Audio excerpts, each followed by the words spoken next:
जय हिंद, जय महाराष्ट्र भावांनो. भावांनो, खूप भावांचा एक प्रश्न होता की SSC GDमध्ये आपण चांगल्या पद्धतीने मॉक टेस्ट देतो आणि त्यामध्ये आपला स्कोअर जो आहे तो वाढतच नाही. म्हणजे ॲव्हरेज जो स्कोअर येत आहे तो 105 प्लस असा स्कोअर येतो जास्त मुलांचा. ठीक आहे, ॲव्हरेजमध्ये 105च्या प्लस मायनस येऊ लागले, पण प्लस काय आपलं मार्कच वाढत नाहीत. तर काय आपण चुका करतोय? अभ्यास तर पूर्ण पद्धतीने करतोय, पण मार्कच का वाढत नाहीत आपले? तर या संदर्भामध्ये आपला आजचा व्हिडिओ असणार आहे की आपण आपली एक्झाम डेट येण्याच्या आधी, एक्झाम डेटच्या आधी आपण आपला मिनिमम स्कोअर जो आहे तो या ठिकाणी एक्सेप्टेड कटऑफच्या प्लस आपला स्कोअर असायला पाहिजे. तर त्या ठिकाणी आपली तयारी चांगली आहे आणि आपण कोणती तरी फर्स्ट चॉईस घेऊ शकतो. तर आपण अशी तयारी करायला पाहिजे. नाहीतर भावांनो, या ठिकाणी तुम्ही पहिली कट ऑफ क्लिअर होचाल, मग दुसरी फायनल कट ऑफ जी लागेल त्यामध्ये आपला नावच येणार नाही.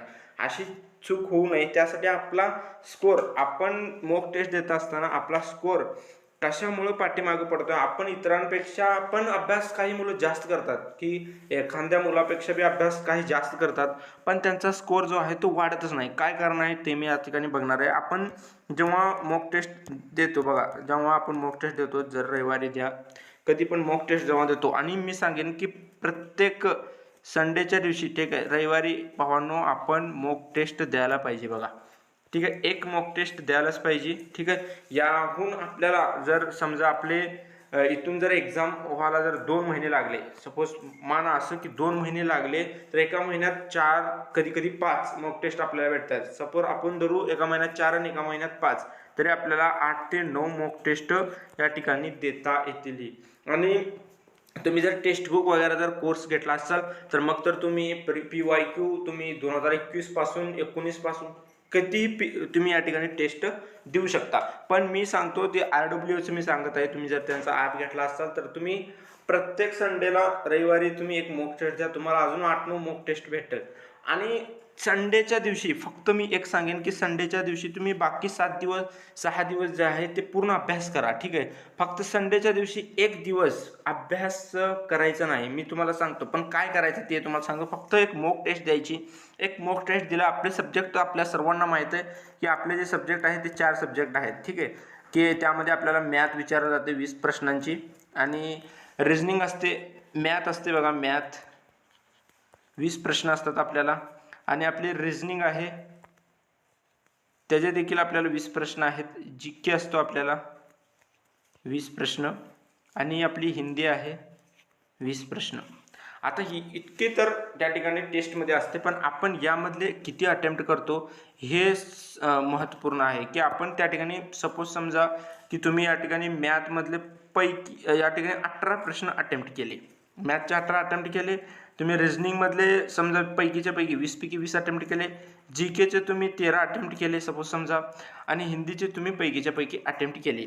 असा प्रत्येक मुलगा अटेम्प्ट करत असेल, ज्याचा म्हणजे जो रेग्युलर अभ्यास करत आहे तो या ठिकाणी प्लस मायनस असू शकतो मॅथमध्ये 2-3. पण ही जी रिजनिंग आणि हिंदी आहे, कोणी असा आहे का मला सांगा की अजून अभ्यास करत आहे, तो 1-2 वर्षापासून लागलेला आहे, रिजनिंग आणि हिंदी मॉक टेस्टमध्ये प्रश्न जो आहे अनअटेम्प्ट करतो, म्हणजे तो अटेम्प्ट त्याला हाती लावत नाही, भाऊ याला मला काहीच माहीत नाही, मी हे कधीच वाचलेलं नाही, हा प्रश्न आला मी यानं सोडून जातोय, तर तुम्ही खूप मोठी चूक करत आहेत बघा भावानं. हे तुमचे अटेम्प्ट व्हायलाच पाहिजे, आणि तुमचा हा अभ्यास पूर्णपणे व्हायला पाहिजे या 2 विषयाचा. ठीक आहे, मी तर म्हणतो या 2 विषयाचा तुम्हाला 75 प्लस स्कोअर आला पाहिजे. आता सध्याला आपण 75 प्लस स्कोअर आला पाहिजे. आणि ज्यांचा स्कोअर कमी येत आहे त्यांचा एक्झाम इजीपर्यंत का होईना या ठिकाणी तुम्ही वाढवून घ्या. ठीक आहे, स्कोअर. तर तुमचे या ठिकाणी 13 प्रश्न बरोबर आले. ठीक आहे, थांबा, 13 प्रश्न जर तुमच्या या ठिकाणी बरोबर आले, सपोज समजा की तुमच्या या ठिकाणी 13 प्रश्न आलेले आहेत, ह्याच्यातले तुमचे 18 प्रश्न बरोबर आलेले आहेत, GK मधले सपोज समजा तुमचे 9 प्रश्न बरोबर आले, हिंदीमधले तुमचे 17 प्रश्न बरोबर आले. यार 17 प्रश्न तुमचे बरोबर आले, 17 प्रश्न बरोबर आले. तर मग त्या ठिकाणी इथून चुकले किती तुमचे भावांनो मला सांगा. तुम्ही आपले जे चुकले किती प्रश्न, इथं चुकले आपले 5, इथं चुकले आपले 2, आणि इथं चुकले आपले किती 4, आणि इथं किती चुकले आपले 3. तर मला काय म्हणायचं, ही 5, 2, 4, 3 ही जी सब्जेक्ट आपले चुकलेले आहेत हे कोणकोणत्या टॉपिकमधून चुकले. आता समजा मॅथ्स आहे मॅथमधला आपला नफा प्रॉफिट अँड लॉस म्हणजे नफा तोटा यातून जर आपला प्रश्न चुकलेला आहे आणि तो प्रॉफिट लॉसमध्ये पण खूप प्रकार आहेत, तो मग कुठल्या प्रकाराचा प्रश्न हा चुकलेला आहे तो प्रकार बेसिक ते ॲडव्हान्स ह्या लेवलचे सगळे प्रश्न आपल्या हाताखालून खंगाळून घ्यायचे आहेत आपल्याला, म्हणजे त्यांचा सराव करायचा आहे. आणि ज्या क्वेश्चनला आपण थोडं बी अडकलं त्याचा तुरंत यूट्यूबवरती कुठल्याही मास्टर प्रश्न सोल्युशन पूर्ण पद्धतीने बघून घ्यायचं आहे. वाटल्यास तर मॅथचे जो टॉपिकहून आपले प्रश्न चुकतात तो प्रश्न सकट आपण एका वहीवरती मॅथच्या लिहून काढा, तो प्रश्न स्टेप बाय स्टेप त्याचा आन्सर कसा होतोय काय नाही त्याचा रिव्हिजन तुम्ही त्या ठिकाणी करत जावा त्या प्रश्नाचा. म्हणजे रोज उठल्या की जागी आपलं काय IMP म्हणून एक टाका त्या पेजवरून, त्या पेजमध्ये मॅथचे टाका की आपले या टॉपिकहून मागच्या संडेला चुकले होते प्रश्न आणि या संडेला आपले प्रश्न बरोबर आले पाहिजे. तर तुमचं सपोज समजा आता ह्याच्यामध्ये मेन्शुरेशनचा प्रश्न जर चुकला तर आपला कशामुळे आपला मेन्शुरेशनचा प्रश्न तो चुकलेला आहे, तो 2D होतं का 3D होतं, हे पूर्ण पद्धतीनं जर 2D होतं तर आपण 2D मध्ये का चुकलो आपण, ठीक आहे 3D एक चुकला तर ठीक आहे 2D मध्ये आपण काय चुकलो, वर्तुळात चुकलो का चौरसामध्ये परिमिती विचारली होती, काय विचारली होती नेमकं, आपण त्याचा पूर्ण अभ्यास त्या संडेमध्ये करायचा आहे मॅथमध्ये. ह्या 5 प्रश्नाला तुम्हाला चांगला अभ्यासाचा आहे. 5 प्रश्न लिहून घ्यायचे स्टेप बाय स्टेप, त्यांचे आन्सर तुम्हाला स्टेप बाय स्टेप प्रश्न सगट लिहून आन्सर त्या ठिकाणी काढायचं आहे. आता मग भावांनो दुसरा या ठिकाणी टॉपिक येतो बघा, तो आहे रिझनिंग. ठीक आहे, दुसरा टॉपिक येतो आपला रिझनिंग. आता रिझनिंगमध्ये काय करायचं आहे आपल्याला, रिझनिंगमध्ये आपले 2 प्रश्न चुकले. सहसा प्रत्येक मुलाचे रिझनिंगमध्ये 2 किंवा 3 प्रश्न चुकतात आणि तुमचे 2 ते 3 मधनं जर जास्त प्रश्न चुकत आहेत तर भावांनो तुम्ही रिझनिंगला खूप हलक्यात घेतलेले आहे, त्यामुळे तुमचा या ठिकाणी स्कोअर चांगला येत नाही. 2 एखादा किंवा अतिशय जर खूप टफ रिझनिंग आली तर 3 प्रश्न या ठिकाणी चुकायला पाहिजे, जास्त चुकता कामा नये रिझनिंगमध्ये. तर 2 प्रश्न जर चुकले तर भाऊ ही 2 प्रश्न चुकले नेमका कोणत्या टॉपिक म्हणून आपल्याला, कोडिंग डिकोडिंग मधनं चुकले, ठीक आहे का,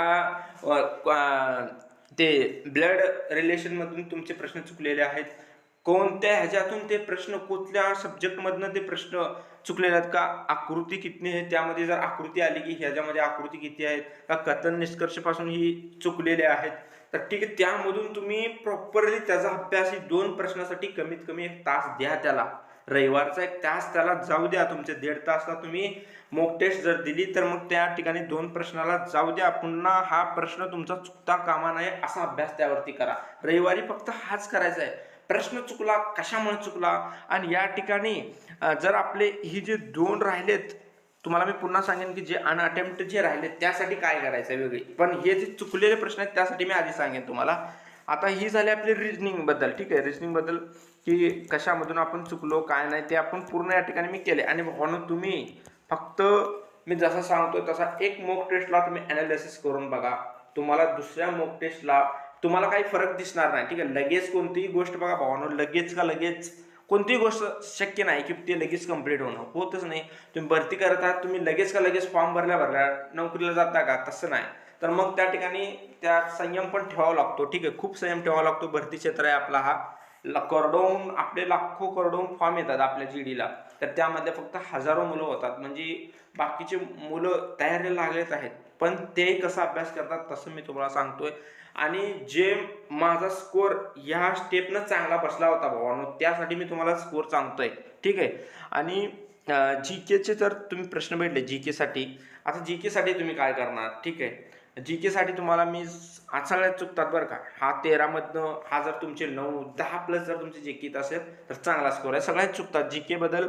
तुमचे सपोज समजा 4 हुकले तर 4 आपल्या कशामधून हुकले, मॉडर्न हिस्ट्रीमधून, आधुनिक भारताचा इतिहासमधून हुकले, स्ट्रॅटेजिक GK मधनं हुकले का, कशामधून का कला लोकनृत्य ह्याच्यामधून जात आहेत प्रश्न का, आपले काँग्रेस अधिवेशनमधनं प्रश्न जात आहेत, म्हणजे कुठल्या कशामधून कोणत्या संघटनामधून आपले प्रश्न जात आहेत का, चालू घडामोडीवरून प्रश्न आपले जात आहेत. तर ते प्रश्न आपण त्या ठिकाणी मी तुम्हाला सांगितलं एक वहीवरती लिहून काढायचं आहे, तो रिझनिंगचा पण लिहून काढायचा बरं का, रिझनिंगचा पण त्या ठिकाणी तुमचा चुकता कामा नये. ठीक आहे, आणि त्या ठिकाणी तो प्रश्न लिहून त्याचा आन्सर, तुम्हाला समजा 4 प्रश्न जर GK सुटले, 4 प्रश्न लिहायचे का चुकले त्याचं वेळेवरती, आणि त्याचा विश्लेषण बी लिहायचा. हा प्रश्न GK साठी तुम्ही मी काय सांगतो खास आहे का, 4 जर प्रश्न चुकले तर तुम्हाला 1 पेज, 4 प्रश्नाला 1 पेज तुम्हाला पूर्ण लिहायचा आहे प्रश्न, कसं एक 4 प्रश्नाला कसं पेज लिहायचं, तर त्याचे प्रॉपरली विश्लेषण आहेत, ते विश्लेषण प्रॉपरली करायचं आहे. त्यानंतर तुमचा त्या ठिकाणी तो एक पेजमध्ये पूर्ण होईल त्याचं विश्लेषण, म्हणजे 4 ऑप्शनचा 4 ऑप्शन खाली ते ऑप्शनच काय दिले त्यांनी, करंट अफेअरचा चुकला असेल ते ऑप्शन काय दिले त्याबद्दलची तुम्ही स्वतःहून रविवारी माहिती घेऊन त्या ठिकाणी तुमच्या वहीवरती लिहायचं आहे. आणि आता आपण बघू की या ठिकाणी आता हिंदी जे आहे, हिंदीमध्ये सपोज समजा आपले 17 प्रश्न आले आणि आपले हुकले किती, त्या ठिकाणी 3 प्रश्न हुकले किती, 3 प्रश्न. आता 3 प्रश्न विलोम शब्द का समानार्थी शब्द किंवा व्याकरणातून एखादा प्रश्न आला तो चुकलाय आपलं. आता जर व्याकरणातून चुकलंय तर मग कुठल्या व्याकरणमधून चुकलंय, सर्वनाम चुकलंय का नाम चुकलंय, का क्रिया विशेषण अवयवमधून चुकलंय, का तत्सम तद्भव शब्द आता आपला चुकलंय. मग ते शब्द आपण आपल्या हिंदीचे, आता हिंदी लिहून घ्यायची नाही, हिंदी सोडा, लिहून घ्यायचं नाही हिंदीला. आपण आपल्या जो हिंदीचा कोणताही तुमच्याकडे जर बुक असेल त्याच्यामधून तो चॅप्टर, आता पर्यायवाचीमधनं प्रश्न जर तुमचा चुकला तर पर्यायवाचीमधनं ती एक प्रश्न आता तुमचा ह्यामधनं वेगवेगळ्या टॉपिकमधनं चुकला असेल, आता हा पर्यायवाचीपासून चुकला तर एक प्रश्न तो पर्यायवाची पूर्ण का पूर्ण सब्जेक्ट, आणि जो चुकलाय समजा तुमचा सूर्य नावाचा पर्यायवाची आलता आणि तुमचा सूर्याचा तुमचा चुकला आहे, तर सूर्याचे जितके बी पर्यायवाची आहेत, सूर्याचे जितके पर्यायवाची आहेत ते सगळे पर्यायवाची तुम्हाला पाठ व्हायला पाहिजे बा, पाठ, तोंड पाठ. आणि जर पाठांतर नाही होत असेल तर मी तुम्हाला सांगेन की तुम्ही रविवारी टेस्ट देताना सूर्याचे जितके पर्यायवाची आहेत ते लिहून घ्या. जर तुम्हाला पाठ नाही होत तर लिहून घ्या, लिहून घेतल्यानंतर त्याला मग त्या वहीवरती तुम्हाला दिवसातून एकदा का होणार रोज त्यांना डोळ्यासमोर या ठिकाणी आणायचं, रोज डोळ्यासमोर आणायचं, त्या ठिकाणी तुमचा या ठिकाणी क्लिअर होणार आहे. आणि आता जे अनअटेम्प्ट जे राहिले, म्हणजे अनअटेम्प्ट कोणकोणते राहिले आपले, अनअटेम्प्ट जे फक्त मोजके जे टॉपिक राहिले अनअटेम्प्ट म्हणजे यातले 7 आणि यातले 2, फक्त 9 क्वेश्चन अनअटेम्प्ट आपले राहिलेले आहेत. टोटल आपण टोटल आपण जे आहे ते 71 प्रश्न अटेम्प्ट केलेले आहेत. ठीक आहे, 71, 20-20 मार्काचे 4, 20 चौक 80, 71 प्रश्न अटेम्प्ट केलेले आहे. आणि तुमचे 9 जर प्रश्न राहत असेल तरी सुद्धा भावांनो आपल्या महाराष्ट्राला 71 प्रश्न म्हणजे ही जी स्ट्रॅटेजी तुम्ही कंप्लीट केली तर खूप खूप भारी होईल आणि तुम्हाला चांगला स्कोर येईल. ठीक आहे, मी काय म्हणतो, चांगला स्कोर म्हणतोय, सिलेक्शन म्हणत नाही मी, डायरेक्ट तुमचे जे फर्स्ट प्रेफरन्स आहे ते पोस्ट तुम्हाला भेटेल. आता मॅथमध्ये 2 अटेम्प्ट तुम्ही नाही केले, त्याचा पे सेम कोणते 2 टॉपिक होते ते की त्यामधले तुम्ही अटेम्प्ट नाही केले. सपोज समजा तुम्ही चक्रवर्ती व्याजाचे जर अटेम्प्ट नाही केले असेल तर चक्रवर्ती व्याज एकदम लेवल 0, बाबा 0 लेवल मला येतंय, मी कशाला बघू व्हिडिओ यूट्यूबवरती वगैरे, बेसिक टू ॲडव्हान्स तर रविवारी तुम्हाला शिकून काढायचा. तो सब्जेक्टच त्याचे 4-5 व्हिडिओ असतील, 3 ते 4 व्हिडिओ असतील याचे, किंवा एक मॅरेथॉन, तुम्ही एक मॅरेथॉन म्हणा, खूप वेळ मॅरेथॉन आहेत, 1 शॉर्ट व्हिडिओ आहेत दीपक बाटे सरांचे, तुम्ही 1 शॉर्ट व्हिडिओ चक्रवर्ती व्याज पूर्ण कंप्लीट करू शकता. मग तुम्ही पुढच्या टेस्टला तुमचा हा जो आहे 100% प्रश्न येईल. आणि जर तुमचा अजून एक प्रश्न जर राहिला, समजा की दुसरा जो प्रश्न त्या ठिकाणी राहिलेला आहे नंबर सिस्टम प्रश्न, तुमचा जर प्रश्न राहिला की एकदम किचकट क्वेश्चन होता, तसं तर नंबर सिस्टम सोपा असतं, पण जर तुम्हाला आला नंबर सिस्टमचा हुकला तर ते नंबर सिस्टममध्ये कशा पद्धतीनं प्रश्न होता तर ते सुद्धा तुम्हाला 0 लेवलपासून ॲडव्हान्स लेवलपर्यंत पूर्ण शिकून घ्यायचं आहे. GK GS मध्ये जे बाकीचे जे 7 प्रश्न राहिले ते 7 मध्ये कोणकोणत्या विषयावर ते प्रश्न होते ते विषय पूर्ण त्या ठिकाणी त्या विषयाचा अभ्यास करायचा आहे पूर्ण आठवडा. आणि दररोज ते तुमचा क्लासचा 6 दिवसाचा अभ्यास तो अभ्यास करा. आणि बाकी रविवारी मी पूर्ण या ठिकाणी टेस्टला द्या, फक्त एक मॉक टेस्ट द्या, एक मॉक टेस्टला कमीत कमी तुमचा जर तुम्ही होईल तितका अभ्यास करा, 3-4 तास मॉक टेस्टला द्या आणि बाकी तुम्ही रिलॅक्स व्हा भावानो. आणि बाकी दिवस खूप अभ्यास करा, रविवारी फक्त 3-4 तास मॉक टेस्ट द्या, 3-4 तास मॉक टेस्टला लावा, बाकी काही करू नका. याच्या व्यतिरिक्त तुमचा स्कोअर 100% वाढेल भावानो, 100% काय 100% वाढणार म्हणजे वाढणार आहे. त्या ठिकाणी मी सुद्धा लॅब लावून होतो तर त्या ठिकाणी या रूलचा मी स्वतः फॉलो केलेला आहे. आता मी या ठिकाणी माझे मागच्या वर्षीची वही चेक करत असताना मला त्या ठिकाणी माझा टाइम टेबल भेटला, तर त्या टाइम टेबलनुसार मी या ठिकाणी केलेलं आहे. आणि मला तुम्हाला सांगेन, मी माझे जर व्हिडिओ प्रत्येक व्हिडिओ जर कोण जर बघत असेल त्या मुलाला माहीतच आहे, आपल्याला मार्क 114 होते मी जेव्हा रनिंग फेल झालो तेव्हा मी आपल्याला सांगितलेलं आहे की मी रनिंग फेल झालो. आपल्याला मी स्वतः कट ऑफ जे आहे लावली, पण त्या कट ऑफमध्ये मी 2 मार्कच प्लस होतो. मी स्वतःची कट ऑफ बनवली, पण मेरिट 107 गेला EWSचा. EWS होतो आपली कॅटेगरी. पण नशिबाने काय, आपला लास्टच इयर होता, लास्ट चान्स होता, पण नशिबाने साथ नाही दिली आणि आपली थोडी आपण लेखीला मेहनत केली. दरवर्षी आपलं कसं व्हायचं, आपण लेखीला कमी पडायचो म्हणजे 1-2 मार्काने. पण आपण ज्या आपला टाइम जेव्हा आला लेखीचा तेव्हा आपण फिजिकलमध्ये पाठीमागे राहिलो. असू दे भावांनो, काय नाही, चीप असल्यामुळं झाला थोडंफार, काय नाही भावांनो. पण भाऊ मी काय म्हणतोय की जे चुका माझे झालेत मी तुम्हाला ते सांगत आहे, वेळोवेळी सांगणार आहे. तर तो तुम्ही प्रॉपरली त्या ठिकाणी फक्त नजरअंदाज करू नका, हा काय फक्त व्हिडिओ टाकतोय असा तुम्ही करू नका भावांनो. कारण तुम्हाला पुढं चलून टाइम जेव्हा तुम्ही माझ्यापर्यंत येत चाल की तुम्ही SSC मधनं बाहेर येत चाल, तर तुम्हाला माझा एक एक शब्द आठवेल भावांनो, 100% आठवेल. तर तुमच्यासाठी सांगतोय मी, चांगला अभ्यास करा, ठीक आहे. एक्झाम खूप पाठीमागं आहे हे विचारच तुमच्या डोक्यातून काढून टाका. एक्झाम जवळ आहे असा विचार करा आणि चांगल्या पद्धतीने अभ्यास करा, ठीक आहे भावांनो. आणि दररोज रविवारी टेस्ट देत राहा आणि बाकीच्या दिवशी प्रॉपरली अभ्यास करा, ठीक आहे. प्रॉपरली अभ्यास करा. जय हिंद.